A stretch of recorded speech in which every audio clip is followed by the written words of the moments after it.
बिस्मिल्लाहिर्रहमानिर्रहीम, अस्सलाम वालेकुम and a very warm welcome to the show. Foreign funding case Pakistan की सियासी जमातों के लिए अब एक बड़ा सा फंदा बना हुआ नजर आ रहा है। तहरीक इंसाफ, पीपल्स पार्टी और मुस्लिम लीग नून के बाद JUIF भी मुश्किल में नजर आ रही है।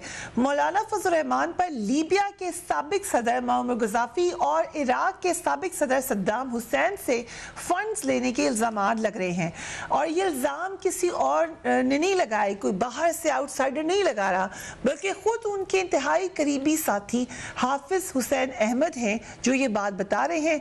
वो पार्टी से नहीं, मौलाना फजल रहमान से बगावत कर चुके हैं।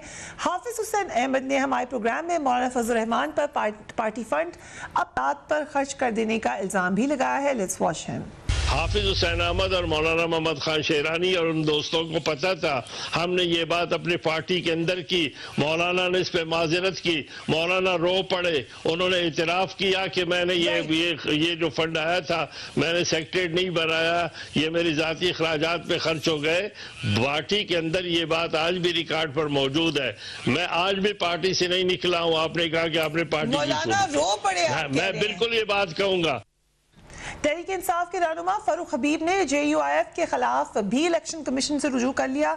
आज स्क्रूटनी कमेटी के इजलास के बाद फारूक हबीब ने JUIF के सरबरा मौलाना फजल रहमान पर लीबिया के साबिक सदर से फंड लेकर पार्टी के ऑफिस को कायम करने का इल्जाम आयद किया है।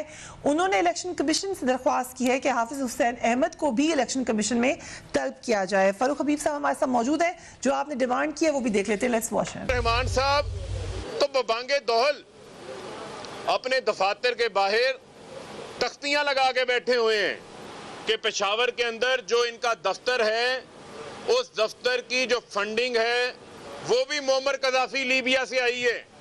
कि आप देखें कि एक गैर मुल्क का सरबरा वो पाकिस्तान की एक सियासी जमात को अपने दफ्तर बनाने के लिए भी फंड दे रहा है और उस पर बड़ा फखरिया अंदाज से इन्होंने लिखा हुआ है। गुजारिश करूंगा कि इलेक्शन कमीशन जो 24 फरवरी को इनको नोटिस जारी हुआ है, उसमें हाफिज हुसैन अहमद साहब को भी बुला लें, वो बार बार कह रहे हैं, मौलाना शुरानी को भी बुला लें, शुजाउल मुल्क को भी बुला लें।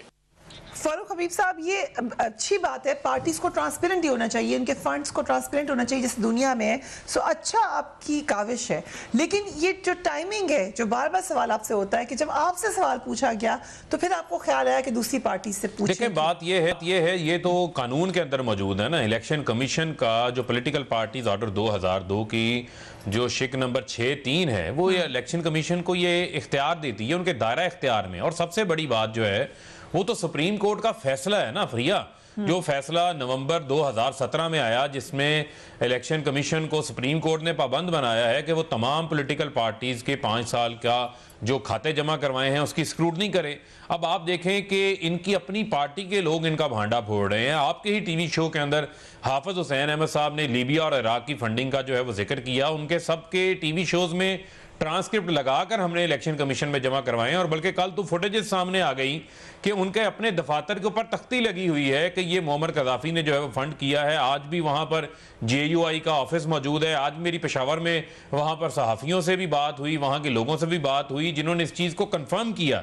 बहुत सारे चैनल इस चीज़ को चला भी रहे हैं। तो मैं ही समझता हूं कि वो उस जमात के सरबरा फजल रहमान जो खुद फॉरेन फंडिंग का इल्ज़ाम लगा रहे हैं, वो खुद फॉरेन फंडिंग लेते रहे हैं और हो सकता है कि आज भी ले रहे हों। उस चीज का भी तो उन्हें जवाब देना है ना। तो इलेक्शन कमीशन तो तमाम जमातों के केस को सुन रहा है, तो वो भी आए इलेक्शन कमीशन में आकर अपनी रसीदें दिखाएं, अपना हिसाब दें। इलेक्शन कमीशन को चाहिए उनको भी बुलाए। और सबसे बड़ी बात यह है कि ये मैं नहीं कह रहा, ये उनकी पार्टी के लोग कह रहे हैं, जो सीनियर तरीन लोग हैं, साल की जिनकी उनके साथ वाबस्तगियां हैं, जो उनकी शूरा का हिस्सा थे, जो उनके साथ हर मौका के ऊपर साथ खड़े थे। आज वो बात कर रहे हैं जो उनकी पार्टी के लोग कर रहे हैं, तो उसके अंदर बहुत ज्यादा वजन है, उसको नजरअंदाज नहीं किया जा सकता। निहाल हाशमी साहब, thank you so much for joining us. आज फारूक हबीब साहब ने ही जब प्रेस कॉन्फ्रेंस कर रहे थे, अभी भी उन्होंने कहा कि आए स्क्रूटनी कमेटी के सामने, तो उन्होंने फिर कहा कि मरियम नवाज और बिलावल भुट्टो को भी कमेटी में पेश होना चाहिए, क्यों नहीं पेश हो रहा है?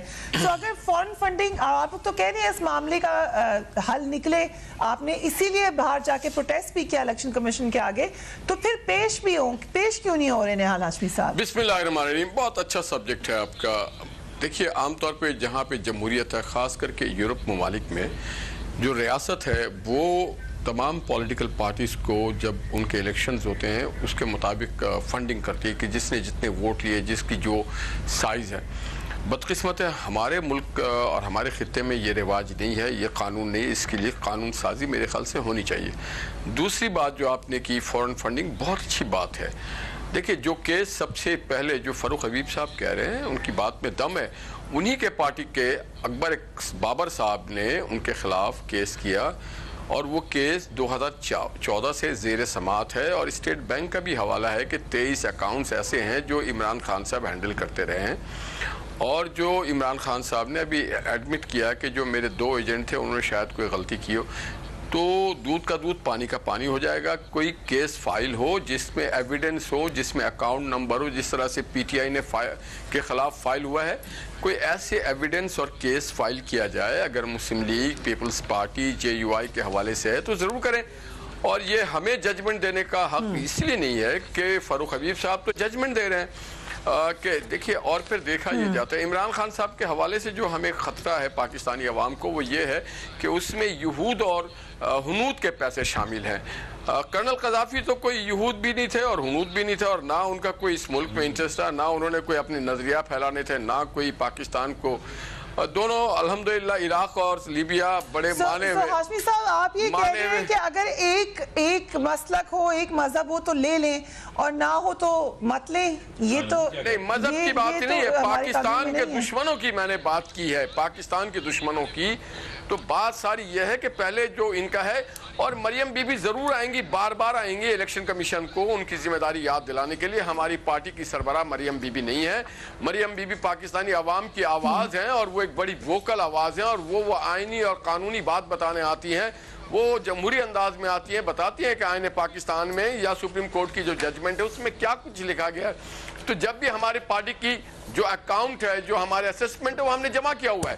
पाकिस्तान मुस्लिम लीग नवाज का जो भी अकाउंट्स के हवाले से मामलात हैं वो इलेक्शन कमीशन के पास मौजूद है। बाकी पार्टियां अपना जाने, पीपल्स पार्टी अपना जवाब दे है, जेयूआई अपनी जवाब दे।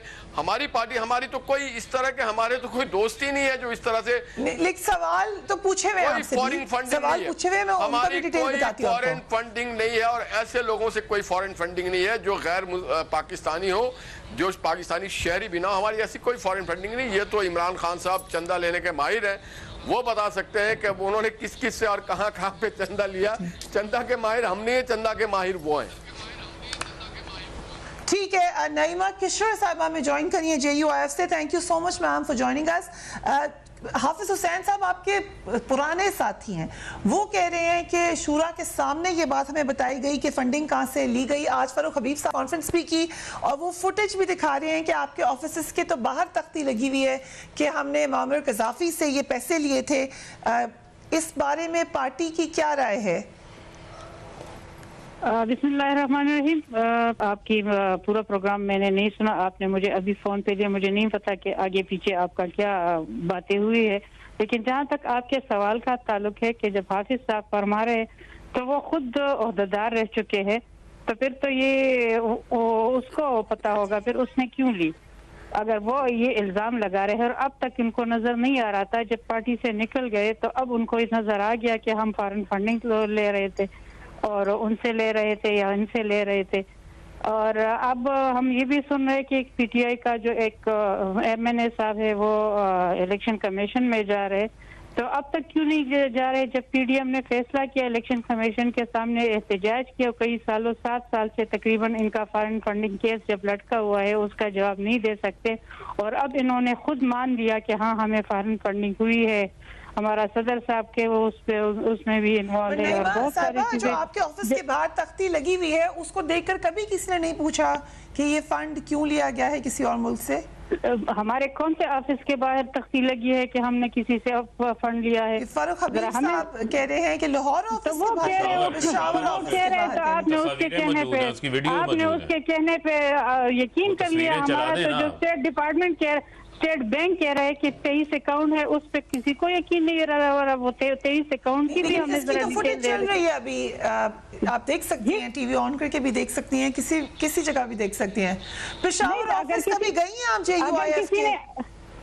ये हमारा ऑफिस है मरकजी। अगर किसी ने हमारा जो मुहतरम है किसी ने इफ्तिताह किया तो इसका ये मतलब है कि उसने फंड किया है, या हमें उसने किसी इसराइल ने हमें फंड नहीं किया, किसी भारत ने के मेंबर ने हमें फंड नहीं किया।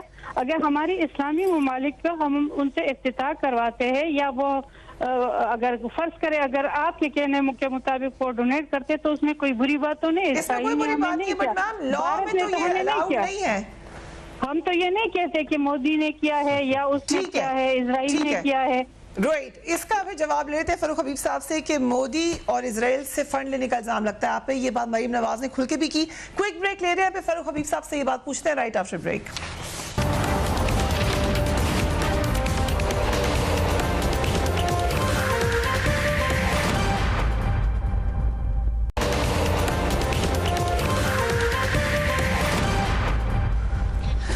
Welcome back. फरूख हबीब साहब, बहुत सारे इल्जामात, शुरू तो इल्जामात आप ही की जमात पर हुए थे, ठीक है, अब उनसे भी सवालात हो रहे हैं, होने चाहिए, लेकिन उनके जवाबात कब तक मिल जाएंगे? देखिए फरिया, बात यह है कि हम तो अपना रिकॉर्ड जो है स्क्रूटनी कमेटी को तमाम रिकॉर्ड जो हमारी तमाम स्टेटमेंट्स रिकंसाइल हो चुकी हैं, हमें उसके ऊपर कोई एतराज़ नहीं। हम कहते हैं हमारा सख्त से सख्त आप रिकॉर्ड मांगे, सख्त से सख्त जांच पड़ताल करें, सख्त से सख्त स्क्रूटनी करें। ये अभी कहते हैं आप, पहले तो आपने दायरा इख्तियार चैलेंज किया इलेक्शन कमीशन का। वो बहुत पुरानी बातें हैं। वो कानूनी माहिरीन जो है वो कानूनी नजर से केसेस को लड़ते हैं, ये हर केस में होती है ये चीज। दूसरी चीज ये है कि जो अब मामला जो अब सामने आया है, देखें मामला बड़ा संगीन है। आज पीएमएलएन और पीपल्स पार्टी के तो वकील खोसा साहब पेश ही नहीं हुए, और पीएमएलएन के केस में स्क्रूटनी कमेटी ने बैंकों को लिखा था, बैंक से जितने इनके फेक अकाउंट्स, जो अकाउंट्स इन्होंने अपने खातों में नहीं जमा करवाए, आज वो भी सामने आ गए हैं। और नेक्स्ट हेयरिंग के ऊपर इन्होंने वो तमाम जो डिस्क्रिपेंसीज सामने आई हैं कि जो पैसे इनके बैंक अकाउंट्स में आए हुए हैं लेकिन इलेक्शन कमीशन के गोशवारों में इन्होंने नहीं दिखाए, वो भी इन्होंने निकाल लिए हैं, उसका भी इनको जवाब देना है। और जो ये कहते हैं हमारे फॉरेन फंडिंग नहीं आई, भाई आपके अकाउंट्स के अंदर जो है वो बहुत ज्यादा फॉरेन फंडिंग आई हुई है। यही तो वजह जो आप बता नहीं, सामा बिन लादन वाला तो $10 मिलियन का है, उसके अलावा बेशुमार ऐसे जराए हैं जिनका ये नाम नहीं बता पा रहे। मिसाल के तौर पर ये 5 करोड़ किसने जमा कराया, 10 करोड़ किसने जमा करवाया, इनको वो नाम नहीं बता रहे, उसका शनाख्ती कार्ड नहीं दे रहे, तो वो क्यों छुपा रहे हैं? क्या पैसा किकबैक से आया, कमिश्नर से आया? ये ठीक कह रहे हैं, हम तो चंदा इकट्ठा करते हैं, पॉलिटिकल बुनियाद के ऊपर करते हैं। ये तो कमिश्नर किकबैक्स लेते हैं, चीनी वालों से, पापड़ वालों से, फलूदे वालों से और ठेकेदारों से पैसे लेते हैं, ममनूआ ज़राए से पैसे लेते हैं, सामा बिन लादन से पैसे लेते हैं। बेनज़ीर भुट्टो अपनी किताब में लिख चुकी है। जो JUI का तो बड़ा क्लासिकल केस है ना, ये तो खुद एक्सेप्ट करके बैठे हुए हैं कि हमारा पेशावर का जो सूबाई इनका ऑफिस है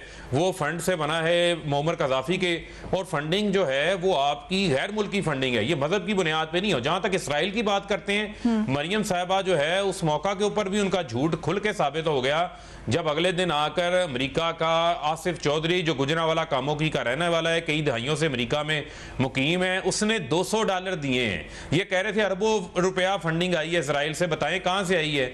अजमल कादरी को नवाज शरीफ ने भेजा था इसराइल से बातचीत करने के लिए 1998 के अंदर, उनको एक्सेप्ट करने के लिए। मोदी को साड़ियों के, आमों के, शालों के तोहफे ये भेजते हैं, मोदी के हलफनामे पे ये जाते हैं, हमले गुजरा इंडिया में होते हैं, FIR गुजरावाला में कट जाती हैं, कुलभूषण के ऊपर इनकी जुबानें सिली होती हैं, जिंदाल से इनकी जाती दोस्ती है, मोदी इनकी शादियों के ऊपर आते हैं, इल्जाम भारत के साथ ये हमारे पे लगाते हैं। फिर ये हमें एक और बात आज कह रहे थे कि जी ये इनको मुल्क दुश्मन फंडिंग कर रहा है। एक तरफ ये कहते हैं कि एस्टेब्लिशमेंट इमरान खान के साथ है, दूसरी तरफ कहते हैं कि मुल्क दुश्मन इनको फंडिंग कर रहे हैं। एक तरफ कहते हैं कि ये यहूदो नसारा के दोस्त हैं, दूसरी तरफ हमें तालिबान कहते हैं। एक तरफ हमें फैशिस्ट कहते हैं, दूसरी तरफ हमें कठपुतली कहते हैं। कंफ्यूज और नाहल लोगों की जमात है, इनका एजेंडा और बयानिया नैरेटिव ही कोई नहीं है। राइट। निहाल हाशमी साहब, मुस्लिम लीग नून पर अरब ममालिक से चंदा लेने का इल्जाम लग रहा है, जिसका आपने जवाब दिया कि वो मुस्लिम ममालिक हैं या दोस्त ममालिक हैं, लेकिन जो स्क्रूटनी कमेटी है उन्होंने नून लीग से फंडिंग करने वाली 400 शख्सियात की तफसीलात मांगी हैं। ये कब तक तफसीलात आप लोग फराहम कर देंगे? फरिया, ये मुस्लिम ममालिक का जब आपने जिक्र किया तो मुझे लगता है कि पूरे पाकिस्तान को जवाब देना होगा। शेख जायद हॉस्पिटल का भी फिर हमें जवाब देना होगा, शाह फैसल मॉस्क का भी जवाब देना होगा, और बहुत सारी ऐसी चीजें जिसमें हम जब कहते हैं एक मिनट प्लीज, स्टेट की फंडिंग लेना और पॉलिटिकल पार्टी का फंडिंग लेना अलग है। Let me finish. चाहे इजराइल हो, चाहे लीबिया हो, चाहे सऊदी अरब हो। Let me finish. हमारी पॉलिटिकल पार्टी को किसी भी मुस्लिम मुल्क से कोई एक फूटी कौड़ी नहीं मिली है। फरूक हबीब साहब कह रहे हैं उसामा बिन लादेन का, तो बराए मेहरबानी अगर उनके पास कोई दस्तावेजात हों उस हवाले से तो जरूर दीजिएगा। भाई यहाँ तो इनके खिलाफ दस्तावेजात हैं। स्टेट बैंक ऑफ पाकिस्तान 23 मशकूक अकाउंट्स की बात कर रही है। यहाँ दस्तावेजात हैं जो 2 कंपनियों ने अमेरिका में इन्होंने जिनको हायर किया, कहते हैं ये बना। मेरा जवाब तो क्लियर है मेरे भाई फरूक हबीब, हमारे खिलाफ एक फूटी कौड़ी का कोई फॉरेन फंडिंग नहीं है, कोई मशकूक अकाउंट नहीं है, कोई स्टेट बैंक में ऑब्जेक्शन नहीं किया, कोई हमने स्टे नहीं लिया। हमने स्टे नहीं लिया, सुप्रीम कोर्ट को जाके हमने नहीं कहा कि डोमेन पार्टी को 10 करोड़ देके 4 करोड़ डोमेन वापस नहीं ले मियां साहब। जरा मैं तो बीच में बोला ही नहीं। फरूक साहब आप प्लीज जरा सुन लेना, सब्र रखें, आप हुक्मरान हैं, प्लीज सब्र रखें प्लीज। सुप्रीम कोर्ट में हम तो नहीं गए कि जनाब इलेक्शन कमीशन का ये डोमेन नहीं है उसको रोका जाए। हम तो 7 बार स्टे नहीं लेके आए इस्लामाबाद हाई कोर्ट से, हमने 8 वकील तो चेंज नहीं किया। हमने ये नहीं कहा कि अकबर एक्स बाबर जो है वो गलत बयानी कर रहा है। हम तो सीधी सी बात करें, अगर अकबर एक्स बाबर गलत कर रहा है, आपकी सारी फंडिंग ठीक है, तो बराए मेहरबानी हाथ कंगन को आरसी कि आप इतने खौफजदा क्या? चोर की दाढ़ी में तिनका क्यों है? चोर की दाढ़ी में तिनका तब होता है जब 7-8 वकील चेंज कर दिए जाते हैं, जब स्टेट बैंक की वो 23 मशकूक अकाउंट के बारे में कोई जवाब नहीं होता है। और जो इन्होंने एजेंट की बात की, वो अमेरिका में जो कंपनी बनाई गई थी उसको, उसकी जो एड्रेस है वो पीटीआई का दफ्तर है, और इमरान खान साहब ने वहां पे रजिस्ट्री में खुद सेक्रेटरी है। तो सबसे पहले ये अपना बताए ना, ये हमारी छोड़े, हमारे खिलाफ अगर है तो फिर हमें आइन और कानून सजा देगा। आप अपना बताए ना, झूठ हम नहीं बोलते, झूठ तो आप दूसरे के ऊपर इल्जाम लगाए जा रहे हैं। बीच में बोलने इनसे बर्दाश्त नहीं होता है। इनको अब पता है कि इस मुल्क की आवाम इनको छोड़ेगी नहीं। इन्होंने इस मुल्क का बेड़ा गर्क किया। ये इतने बड़े मुहिब पे बताने के सादिक खान के मुकाबले में ये गोल्ड स्मिथ की हिमायत करने चले गए। अगर जब इस तरह की बातें करेंगे तो फिर हमारे पास बहुत कुछ है। ये इतने बड़े बताने के इंडिया में जाके क्रिकेट की कमेंट्री करते हैं। ये इतने बड़े मुहिब पे बताने के नरेंद्र मोदी से दरखास्त करते हैं कि हम मुलाकात करने चाहते हैं। ये इतने बड़े मुहिब पे बताने के ये बार बार नरेंद्र मोदी को फोन करते हैं कि प्लीज हमसे बात कर ले। ये इतने बड़े मुहिब पे बताने के नरेंद्र मोदी के जीतने की दुआएं करते हैं। ये मुंह और मसूर की दाल आपके साथ इनको पता नहीं है। इतने बड़े मुहिब पे बताने कश्मीर को उठा के दे देते हैं मोदी को। ये बताएं आवाम को कि वो चोर जो बैठे हुए कैबिनेट में, मोदी की दोस्ती आपको रास आई है, जिन्होंने चीनी आटा की दवाई कश्मीरियों को रास महंगी कर दी, वो ये बताएं कि जो 1 करोड़ नौकरी थी उसको जो बेरोजगार करे मजदूर, और ये बताएं कि इनके शहर फैसलाबाद में तलबा को किस तरह से मारा पीटा गया, उन पे कैसे तशद्दुद। हम तो तलबा को लैपटॉप देते थे और ये छितरौल देते हैं। इनको तो शर्म कहीं पर भी नहीं ठीक है। नईमा साहिबा आज वज़ीर आज़म इमरान खान ने भी ये बात कह दी है कि मौलाना फजलुर रहमान बैरून मुल्क से फंडिंग ले रहे हैं, लेते रहे तो है, ले रहे हैं। वो बार बार कहते हैं कि इस मामले में भी फॉरेन हैंड है। प्राइम मिनिस्टर जब ये बात कहते हैं तो कितनी अहम है ये आपकी नज़र में?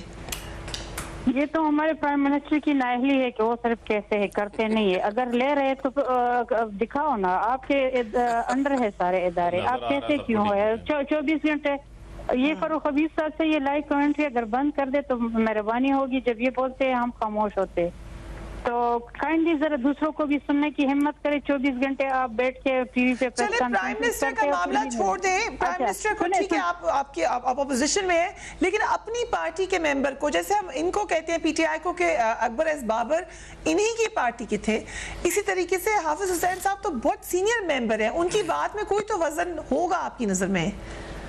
तो आपको अब नजर आ रहा है कि जब पीडीएम उरूज पे पहुंची, जब मौलाना साहब पीडीएम को लीड कर रहे, तो उस वक्त इन लोगों ने बोलना शुरू किया।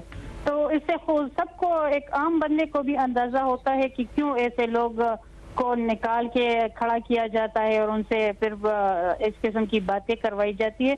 तो ये तो अब बच्चे भी समझ रहे हैं, तो इसमें कोई वो चीज नहीं है। अब अगर जब आप कहते हो तो वो, चूंकि अब हमारी पार्टी ने उसको पार्टी से फारिग किया, तो अब इनको सारी चीजें नजर आ गई। अब तक सब चीजें उसको नजर नहीं आ रही थी। एक चीज पे मैं कह रहा हूँ, जो फॉरेन फंडिंग है तो उसको भी ये लोग अब लीगलाइज करने के पे लगे हुए हैं। और इसकी एक अहम मिसाल जो अब ये शोर मचा रहे कि सेनेट के इलेक्शन को हम ओपन कर रहे हैं, उसकी आड़ में ये जो उनके अपने मुशीर और वज़रा है उनको भी ये वो कवर दे रहे हैं, और उनको भी वो जो दूसरी शरीयत है उसको भी खत्म करे, उसके लिए भी ये बिल ला रहे। तो ये तो उसको आईनी कवर देने जा रहे हैं। वो तो इसको, ये लोग तो अब उनके लिए लीगलाइज तरीके भी ढूंढ रहे हैं। तो तो ये एक तरफ से शोर मचा रहे कि ये गलत हो रहे, दूसरा तरफ इसको लीगलाइज करने के लिए बिल पे बिल ला रहे हैं और कवर ये दे रहे कि नहीं हम सेनेट इलेक्शन से वो निकालने के लिए कि उसमें हॉर्स ट्रेडिंग ना हो। जो अब तक सेनेटर जो इनके बने हैं वो हॉर्स ट्रेडिंग से नहीं आए, अब जो आ रहे तो वो हॉर्स ट्रेडिंग हो रही है और उसकी आड़ में ये दोहरी शहरियत को भी खत्म कर रहे हैं ताकि उनके जो लोग हैं जो उनके को फंड कर रहे थे अभी तक। ये बड़ी अहम बात आपने आगे हाईलाइट की है, इस पे भी जवाब ले लेंगे फरूख हबीब साहब से। लेकिन जो आज ट्रांसपेरेंसी इंटरनेशनल की इंडेक्स है वो बहुत बड़ा सवालिया निशान है, उस पर भी बात करते हैं राइट आफ्टर ब्रेक।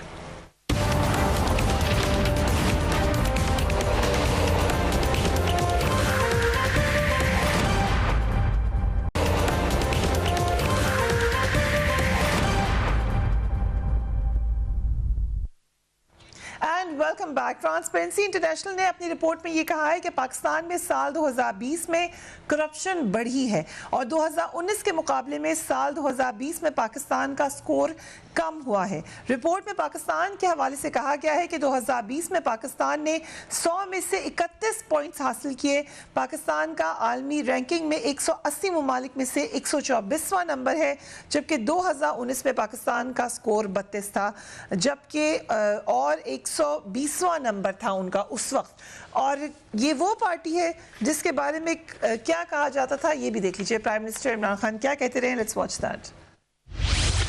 एक साल में वही ट्रांसपेरेंसी इंटरनेशनल कहती है कि करप्शन पाकिस्तान में 20% बढ़ गई।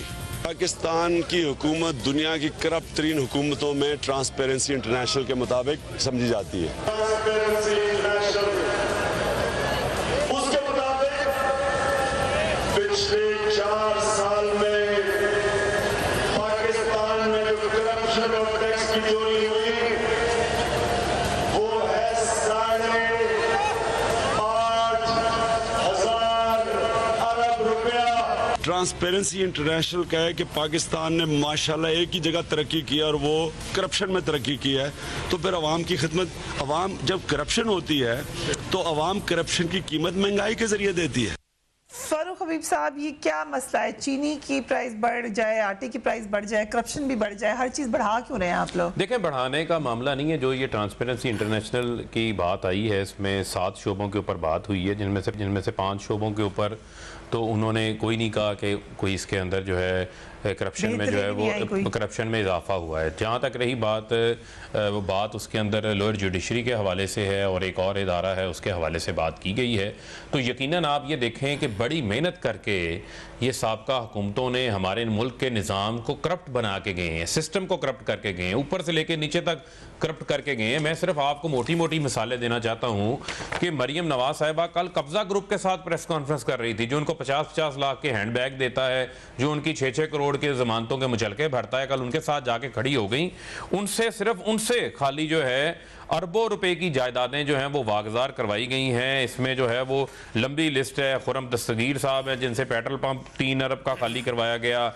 बहुत सारे लोगों के, चौधरी तनवीर इनके एक्स सेनेटर हैं, 7 अरब रुपए की प्रॉपर्टी उनसे वागजार करवाई गई है। 300 अरब रुपए की प्रॉपर्टी तो जो है वागजार करवाई गई है। PMLN के जो बड़े बड़े इनके लीडरान हैं उनसे एंटी करप्शन पंजाब ने 18 अरब रुपए की करप्शन सिर्फ इन्होंने आटा स्कैंडल 2018 में रिकवर करवाई है। 450 अरब से जायद का तो नैब उसी ट्रांसपेरेंसी इंटरनेशनल रिपोर्ट के अंदर जिक्र है कि नैब ने 450 अरब रुपए से जायद की रिकवरियां जो है वो की हैं। अगर किसी जगह के ऊपर इदारों में आज भी जो है वो छोटी मोटी करप्शन अपनी जगह के ऊपर मौजूद है क्योंकि निजाम को करप्ट किया गया है। जिस तरह सुन तो लेना, ज्यादा कैसे हो गया?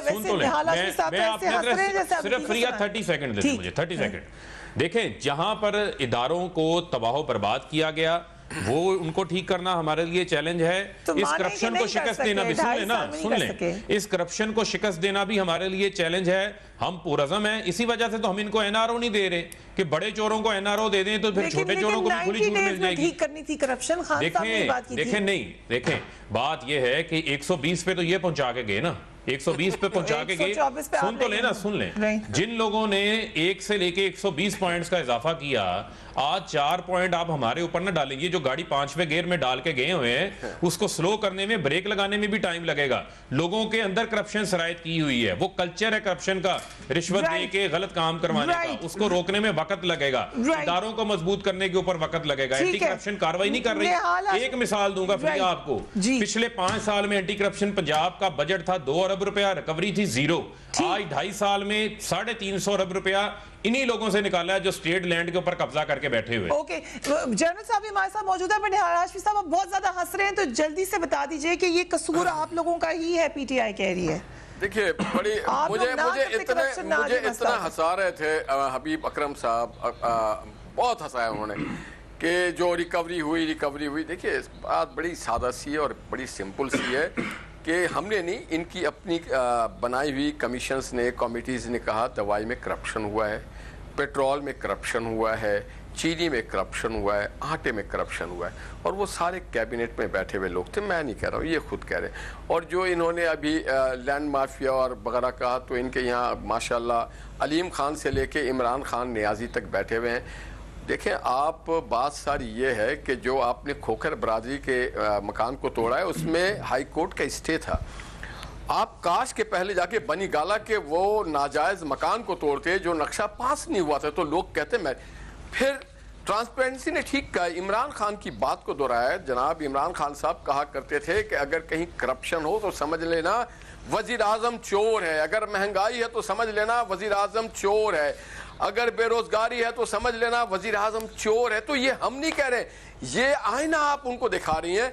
और जहां तक रह गया नैब के हवाले से, तो इतनी रवानी से हबीब अकरम साहब नैब की वकालत कर गए कि ये यकीन दिला गए हमें और आपको कि नैब जो है ये गवर्नमेंट का इदारा है। नैब और नैब को देखिए, इनके एक बड़ी कहावत है कि किसी का काम खराब ना कर सको तो उसके नाम को खराब कर दो।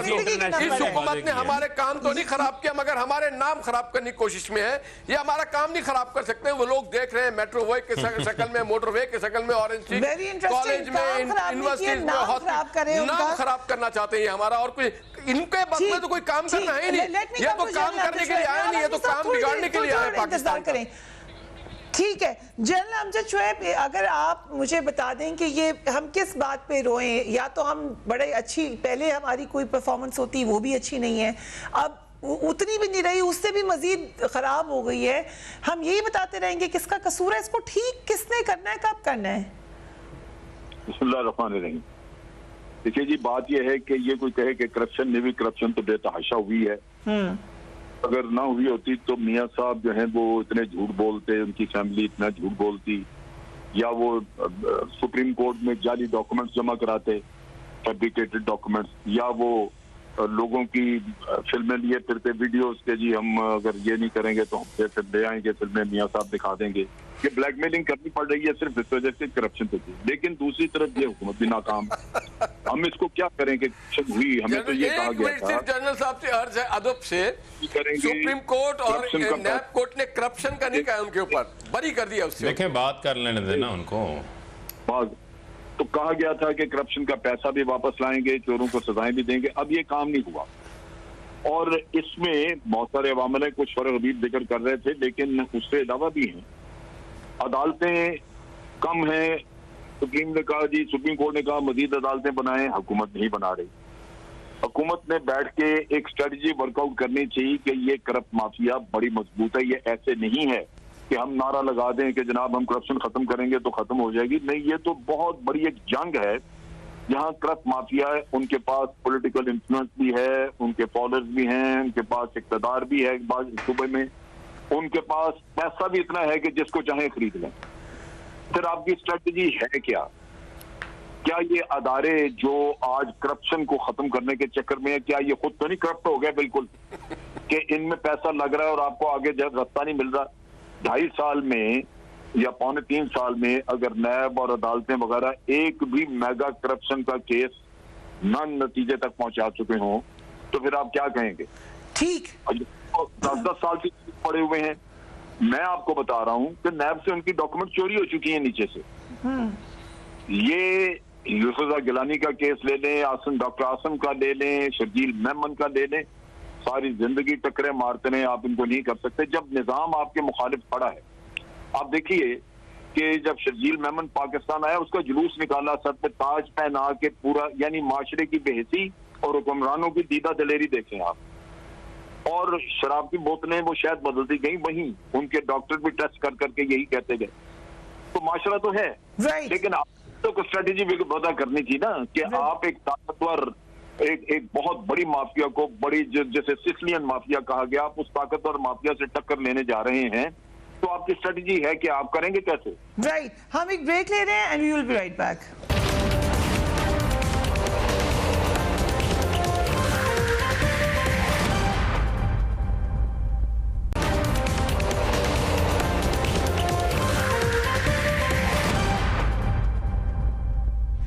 Welcome back. Farrukh Habib sahab, detail में जनरल साहब ने बता दिया कि अगर रोक नहीं सके, रिवर्स भी नहीं कर सके और कोई स्ट्रेटजी भी नहीं है, करप्शन रोकने की कोई स्ट्रेटजी भी तो देखिए, बात यह है कि हिकमत अमली जरूर मौजूद है, जिससे मैंने आप कहा कि इदारों को फाल बनाने का मामला है, ये तो उन्होंने रिकमेंड किया है, इस रिपोर्ट में रिकमेंड किया चाहे जो है। देखें, बात यह है इदारों को फाल बनाने का मामला है अभी, क्योंकि ये रिपोर्ट में 2019 का डेटा जो इन दो इदारों के हवाले से मेंशन्ड है, इसके अंदर मैं समझता हूं कि जिस जगह पर मामला आते हैं, जो जुडिशरी का मामला है उसको जुडिशरी ने देखना है। हम ये नहीं कह सकते कि लोअर जुडिशरी या बाकी जगहों के ऊपर, क्योंकि जहां जहां पूरे निजाम को करप्ट किया है ना, जब मियां साहब खुद करप्ट थे, जब अपना काम कराने के लिए एलडीए के प्लॉट्स बांट रहे थे, लोगों को रिश्वतें दे रहे थे, चुन चुन के करप्ट ऑफिसर्स को लगा रहे थे, उन्होंने निजाम को करप्ट किया है। वही निज़ाम जो है वो हमारी रोज़मर्रा की ज़िंदगी का हिस्सा बन गया है। अब ये आदत जाते जाते जाएगी, लेकिन इस हवाले से एक स्ट्रॉन्ग डिटर्मिनेशन, जनरल साहब ने ठीक कहा, हिकमत अमली के हवाले से हिकमत अमली भी हमने वज़ा की है, लेकिन उसके नताइज इंशाल्लाह आएंगे और आने के अंदर थोड़ा वक्त लगेगा, लेकिन ये सिलसिला रुकेगा। इसमें हमने पूरी जंग लड़नी है, लेकिन इनको एनआरओ नहीं हमने देना, ये हम बार बार कह चुके हैं। एनआरओ की $30 मिलियन कीमत अदा करना पड़ती है जो ये लेना चाहते हैं। देखें ना, आज जो ये बात हुई है, कितनी ये क्यों ये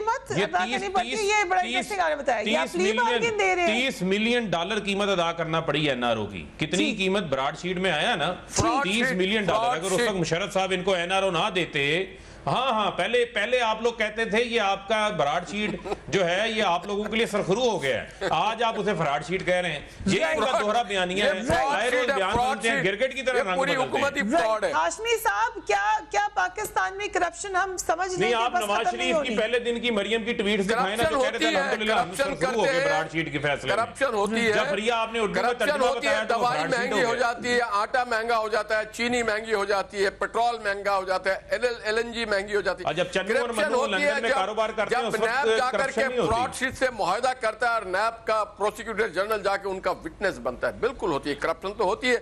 जो मुबैयन जो सबूत सामने आ गया वो ये, जब नवाज शरीफ कानून से भागकर लंदन चले जाते हैं, जब कैबिनेट जो है $30 मिलियन भिजवा देती है इन एडवांस जजमेंट से पहले भिजवा दी, ये करप्शन। हाशमी साहब, लास्ट क्वेश्चन टू जनरल साहब। जनरल साहब, क्या पाकिस्तान में कभी करप्शन खत्म नहीं होगी? चले पीटीआई आपको ख्वाब तो दिखाती थी, अब आप कह रहे हैं कि उनके पास भी कोई स्ट्रेटजी नहीं है, तो क्या एक्सेप्ट कर लें करप्शन को? देखिए जी, मेरा नहीं ख्याल कि हुकूमत कर सकती है, करप्शन को एक्सेप्ट भी नहीं करना चाहिए। ये पाकिस्तान के अवाम को सोचना है मुल्क कहाँ लेके जाना है, अवाम को उठना होगा। मैंने तो कई मुल्कों की वीडियो क्लिप्स भी देखी हैं जहां अवाम ने उठा के करप्ट लीडर्स को गटरों में फेंका है। ये जब तक अवाम अपना पैसा वसूल करने के लिए खड़े नहीं होंगे, मेरा नहीं ख्याल कि नॉर्मल निजाम जो भी चल रहा है इसके जरिए को निकलवा सकता है। राइट, ठीक है जनरल साहब। इस वक्त करप्ट माफिया बहुत मजबूत है, रियासत से ज्यादा मजबूत है, उसकी जेबों में पैसा रियासत से ज्यादा है। वो चाहे तो आपको इकोनॉमी एक दिन, जिस दिन आप करप्ट लोगों को पकड़ने की कोशिश करेंगे, 2 नंबर अनडॉक्यूमेंटेड इकोनॉमी रुक जाएगी, सब भूखे मरेंगे और आपके खिलाफ खड़े हो जाएंगे। राइट, ये और शायद बीच में हमने ऐसा एक मंजर तकरीबन देखा भी। Thank you gentleman for being on the programme. इसके बारे में आप क्या सोचते हैं? Do give me your feedback. अपना अपने घर वालों का ख्याल रखिए। अल्लाह हाफिज।